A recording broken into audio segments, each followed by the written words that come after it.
오늘 여러분들이 기본적으로 잘 알고 계시는 지지와 저항의 개념에 대해서 설명을 해보고자 합니다. 지지와 저항이 만들어지기 위해서는 바로 이 supply와 demand, 즉 공급과 수요와 공급에 대해서 잘 알고 계셔야 되는데, 시장은 기본적으로 효율적인 상태에 머물려고 하는 성질이 있어요. 즉 수요와 공급이 비슷한 상황 속에서 효율적인 시장 속에서 시장은 밸런스를 찾아갑니다. 저희는 이걸 또 다른 말로 횡보라고 하죠. 바로 이 횡보에서 여러분들이 매매를 못 하시는 건 아니지만, 단기 트레이더로서, 데이 트레이더로서 저희가 찾는 상태는 시장의 수요와 공급이 한쪽으로 치우치면서 밸런스가 무너진 상태, 즉 비효율적으로 움직이는 추세 장세, 바로 이 추세 장세를 노리게 됩니다. 근데 여기서 또 추세라는 것은 계속 한 방향으로만 일어날 수는 없습니다. 그래서 비효율적인 상태에서 점점 효율적인 상태, 즉 이 밸런스를 구축하는 단계로 넘어오게 되는 거고요. 결국 밸런스를 모두 구축하게 되면 효율적인 시장으로 넘어오게 됩니다. 데이 트레이더라면 밸런스가 무너지는 시점, 즉 효율적인 시장에서 밸런스가 무너지는 시점에서 추세 매매를 타고요. 추세가 한창 진행되는 순간에 추세 매매를 충분히 타고 난 이후에 비효율적인 장세에서 효율적인 장세로 넘어오는 단계에서의 여진이 있어요. 이 남아있는 여진을 통해서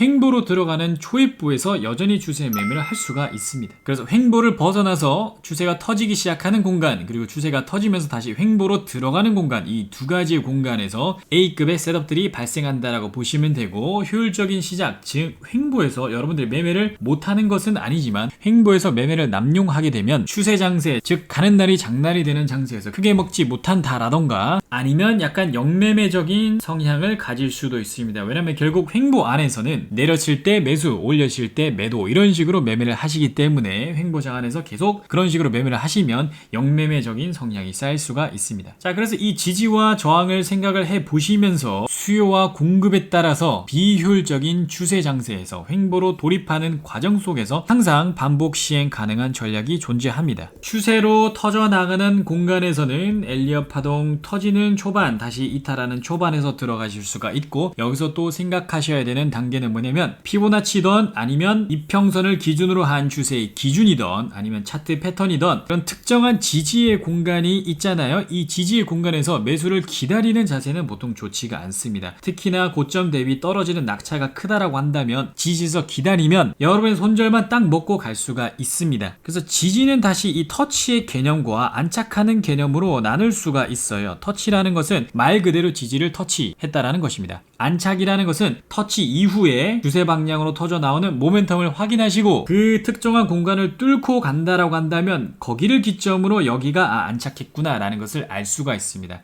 여기도 똑같습니다. 추세 기준이 여전히 따라오고 있고 하단부가 지지가 될 수 있는 공간에서 여기를 터치할지 아닐지는 알 수는 없지만, 만약에 터치를 했다라고 한다면 다시 추세 방향으로 터져 나오는 모멘텀을 확인하시고 그 순간, 터져 나오는 순간 여기가 안착했다라고 볼 수가 있습니다. 그래서 이 터치하는 것과 안착했다라는 개념은 두 가지 다른 개념이라고 생각하시는 것이 좋고요. 이 비효율적인 시장에서 효율적인 시장, 즉 추세에서 횡보로 넘어갈 때 여러분들이 항상 반복 시행 가능한 전략이 있습니다. 이 추세가 컨티뉴에이션이 일어날지 아니면 횡보로 넘어갈지는 아무도 알 수가 없습니다. 최근은 매도 장세였기 때문에 제가 매도를 한번 그려드린다고 한다면, 내려오다가 특정한 저점을 찍고 다시 반등하는 경우가 있어요. 그때 이 중요한 목선 1번과 2번이 있겠죠. 자, 목선 2번을 치고 나서 얘가 여기에서 앞으로 횡보로 일어날지 아니면 저점을 치고 뚫고 갈지는 알 수가 없습니다. 중요한 건 변곡을 노리시기 전에 특정한 공간을 맞고 이 최근 추세 방향으로 지금 여기 목선과 최근의 저점 사이에서는 횡보의 존이 형성이 되고 있는 거잖아요. 그러니까 여기가 바로 시장이 효율적인 시장을 형성해 나가려고 하는 존입니다. 그래서 여기를 다시 한번 뚫었을 때 최근의 지지까지를 익절의 공간으로 생각을 하셔야 됩니다. 박스권을 점점 더 형성할 수가 있잖아요, 시간이 지나면서. 자, 이럴 때 저점을 지키고 올라오면 고점에서 기다리는 매매를 하지 마시고, 제가 아까 설명드렸던 터치가 일어날지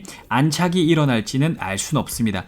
터치하고 난 이후에 다시 한번 추세 방향으로 터져 나오는 힘을 활용해서 최근의 저점까지 들어가야 된다라고 보시면 되고, 이때는 횡보가 확장형으로 일어날 수도 있습니다. 저점을 지켜내고 난 이후에 여기서 머리를 만들고 내려갈 수도 있잖아요. 그래서 제가 지난 영상에서 헤드앤숄더 같은 경우에는 추세 방향으로 봐야 된다, 즉 매도 방향으로 봐야 된다라고 설명을 드렸고, 위에서 머리를 만들면 이 공간은 어떤 공간이 되는 겁니까? 이 공간은 바로 오버슈팅이 될 수가 있습니다.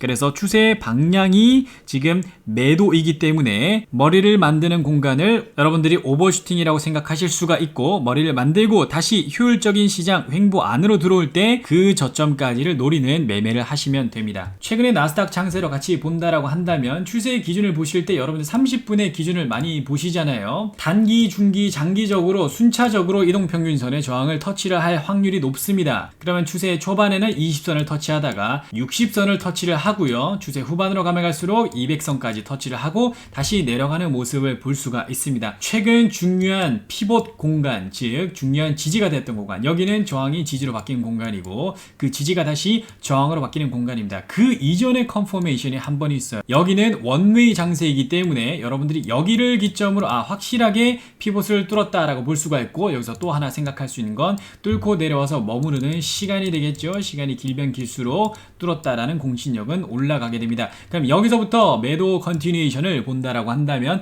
제가 설명드렸던 20선, 60선, 200선을 순차적으로 터치를 하게 되는데, 여러분들이 신이 아닌 이상 끝에서 잡아먹을 순 없습니다.